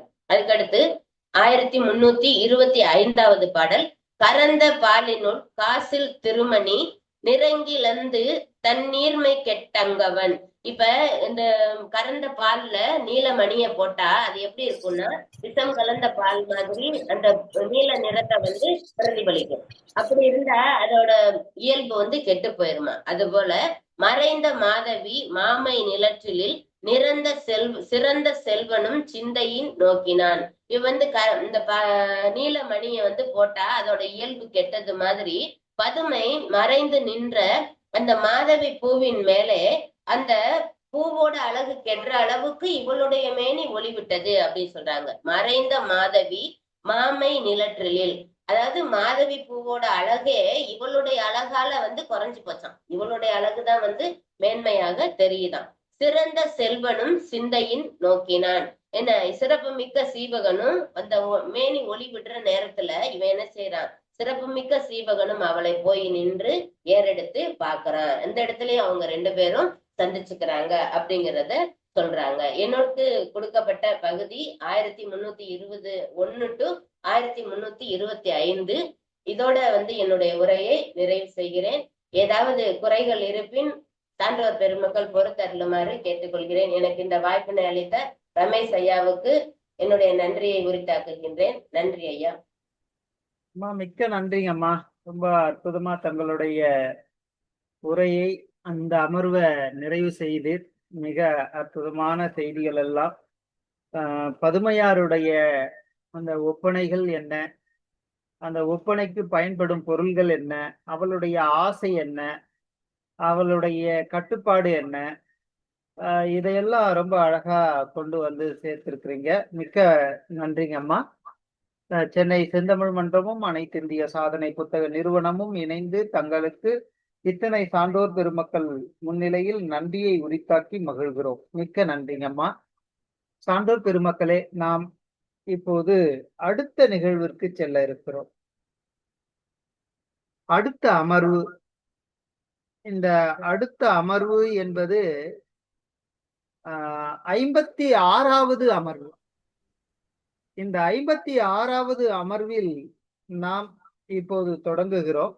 அது திருக்குறளோடு தொடங்கலாம். திருக்குறள் வந்து என்ன பார்க்க போறோம்னா, சென்னை செந்தமிழ் மன்றத்திற்கு 56வது அமர்வானது 287வது நிகழ்வாக அமைகிறது. இந்த 287வது நிகழ்விற்கு 287வது திருக்குறளை நாம் பார்க்க போகிறோம். இதுவரை கல்லாமை என்னும் அதிகாரத்தில் மிக நீண்ட செய்திகளை எல்லாம் பிறர் பொருள் மேல் ஆசை கொள்ள வேண்டாம், அப்படி ஆசை கொண்டால் வராத துன்பமெல்லாம் வந்து சேரும் என்பதையே வலியுறுத்தி வந்த திருவள்ளுவர் இந்த திருக்குறளில் சற்று மடைமாற்றம் செய்கிறார். என்ன அப்படி மடைமாற்றம்? தொடங்கும் போது என்னவோ அது போலதான் தொடங்குறார். களவென்னும் காரறிவாண்மை அளவென்னும் ஆற்றல் புரிந்தார்கள் இல் அப்படின்ட்டு ரொம்ப அழகா சொல்றார். ரொம்ப அழகா களவென்னும் கார் அறிவாண்மை எல்லோரிடத்திலும் கடைசியில வந்து சொல்றாரு, திருடக்கூடிய அந்த இருண்ட தீய அறிவு ஆனது இருக்காது. யார்கிட்ட இருக்காது? அளவென்னும் ஆற்றல் புரிந்தார்கள் இல். அளவென்னும் ஆற்றல் புரிந்தார் யார்? எல்லோரிடத்திலும் நீதி நெறியுடன் நடந்து கொள்ளும் நேர்மையாளரிடம் ஒருத்த திருடணும்னு நினைச்சான்னு வச்சுக்கோங்க, அந்த பொருளை திருடக்கூடிய துணிவு, அவரிடம் திருடக்கூடிய துணிவு இவருக்கு வரவே வராது. அதனால எல்லோரிடமும் நீதி நெறியுடன் நடந்து கொள்ளும் நேர்மையாளர் பிறர் பொருளை திருடக்கூடிய துணிவு, அந்த துணிவு என்பது இருண்ட தீய அறிவு வரவே வராது, இருக்கவே இருக்காது. அதனால இவர் இந்த திருக்குறள் வழியாக நமக்கு சொல்லக்கூடிய செய்தி, எல்லோரிடத்திலும் நாம் நீதியாகவும் அந்த நீதியினுடைய நெறியாகவும் நடந்து கொள்ள வேண்டும். நீதி நெறியுடன் நடப்பவர் நேர்மையாளராக இருப்பது இயல்பாகவே இருக்கும். இந்த மூன்றையும் நாம் பிறரிடம் செலுத்த வேண்டும் என்பதை மிக ஆணித்தரமாக இவர் வலியுறுத்துகிறார். சான்றோர் பெருமக்களே, இப்படிப்பட்ட அற்புதமான அந்த செய்தியோடு நாம் நீதி நெறியையும் கடைபிடித்து நேர்மையாளராக வாழ வேண்டும் என்பது திருவள்ளுவருடைய விருப்பம். அது மனித குலத்தினுடைய அடையாளம், வேற ஒண்ணும் இல்ல. அடையாளம் எது? அதுதான் இங்க சொல்றாங்க. இப்படிப்பட்ட அற்புதமான செய்தியை திருவள்ளுவரினுடைய வாயிலாக தங்களிடம் பகிர்ந்து கொண்டதில் பெருமகிழ்ச்சி கொண்டு, இன்றைக்கு உரிய இந்த அமர்வு ரொம்ப அற்புதமான அமர்வு. இதை நமக்கு வழங்க காத்து கொண்டிருப்பவர் முனைவர் ச. தேவகுமார். இவர் யாரு? முன்னாள் உதவி இயக்குனர் ஜெனரல். எங்க? இந்திய வேளாண் ஆய்வு கவுன்சில், புதுடெல்லி. அந்த புதுடெல்லியில் இப்படி ரொம்ப அற்புதமாக பணியாற்றி ஓய்வு பெற்றிருக்கிறார். ஐயா ஓய்வு தானே, நான் பாட்டு சொல்லிட போறேன். ரொம்ப அற்புதமான செய்தி. வேளாண் வேதியியலில் முனைவர் பட்டம் பெற்றவர். வேதியியல்னாவே தெரியும் எல்லாருக்கும். நானும் 11ஆம் வகுப்புல இருந்து வேதியியலை தனிப்பாடமாக படித்தவன். அது என்னதான் சொல்றாங்கன்னு, நான் பிராக்டிக்கல் எல்லாம் அந்த செய்முறை தேர்வை சரியா செஞ்சிடுவேன். அது எழுதுறது இருக்குது பாருங்க, அதில் தான் ரொம்ப இதுவா இருக்கும். துல்லியமாக அந்த திரவங்களை எல்லாம் எப்படி எத்தனை விழுக்காடு கலக்கணுமோ அதையெல்லாம் கலந்து சரியா ரிசல்ட் கொடுத்துருவோம். ஆனா அதை எழுதுறதுலதான் சிக்கல் வந்துடும் எனக்கு. அப்படிப்பட்ட ஒரு அற்புதமான வேதியியலில் முனைவர் பட்டம் பெற்றிருக்கிறார். ரொம்ப சிறப்பு. அகில இந்திய வேளாண் ஆராய்ச்சி சேவையில் இவர் 35 ஆண்டுகள் விஞ்ஞானியாக பணியாற்றி இருக்கிறார். ஒரு விஞ்ஞானிய நாம சீவக சிந்தாமணியே பேச விட போறோம். அப்படி பணியாற்றி 2013 ஓய்வு பெற்றிருக்கிறார். அதனால நான் சொன்னதுல தவறில்லைன்னு நினைக்கிறேன். பல கண்டுபிடிப்புகளில் வேப்ப எண்ணெய் தோய்ந்த அந்த யூரியா கடந்த 11 ஆண்டுகளாக இந்த உரமே தமிழ்நாட்டில் இல்ல நாட்டிலேயே உபயோகப்படுத்துகிறார்கள். பன்மொழியாளர், சமண சமய சித்தாந்தத்தில் நிபுணராகவும் இருக்கிறார். இப்படி பெரும் மதிப்பிற்குரிய ஐயா முனைவர் ச. தேவகுமார் ஐயா அவர்களிடம், அவர்களை சென்னை செந்தமிழ் மன்றமும் அனைத்திந்திய சாதனை புத்தக நிறுவனமும் இணைந்து இத்துணை சான்றோர் பெருமக்கள் முன்னிலையில் அவரை வருக வருக என வரவேற்பதில் பெருமகிழ்ச்சி கொள்கின்றோம். சான்றோர் பெருமக்களே, இந்த அவையை முனைவர் ச. தேவகுமார் ஐயாவிடம் ஒப்புவித்து இடம் சாருகிறேன். நன்றி, வணக்கம். அகர முதல எழுத்தெல்லாம் ஆதி பகவன் முதற்றே உலகு. ஆன்றவிந்து அடங்கிய கொள்கை சான்றோர் அவர்களே, திருவரச் சுற்றங்களே, சென்னை செந்தமிழ் மன்றம் அனைத்திந்திய உலக சாதனை புத்தக நிறுவனத்துடன் இணைந்து ஜீவக சிந்தாமணி உலக சாதனை முயற்சியாகவும் பன்னாட்டு கருத்தரங்கமாக்கும் நிகழ்வில் நான் பங்கு கொள்வதற்கு நல்வாழ்ப்பு அளித்த பேராசிரியர் பெருந்தகை திரு முனைவர் திரு ரமேஷ் அவர்களே, அவர்களுக்கு நான் என்னுடைய மனமார்ந்த நன்றியை தெரிவித்துக் கொள்கின்றேன். இது அவர் நம்முடைய ஐயா சொன்னது போல, நான் ஒரு விஞ்ஞானி, தமிழ்ல பேசுற பழக்கமே இல்லாதவன். அதில் பார்த்தீங்கன்னா தடுமாறுவேன். என்னுடைய மொழி மழலை மொழி போல இருக்கலாம். அதனால நீங்கள் என்னை மன்னிக்க வேண்டும்ன்றதுக்காக இந்த மேருமந்திர புராணத்திலிருந்து ஒரு அந்த அவை அடக்கத்தை உங்கள் முன் வைக்கின்றேன். ஐயா ஒரே ஒரு பொன்னை நிமிடம் ஐயா, ஒரே கேக்குதுங்களா? ஒரு நிமிடம்.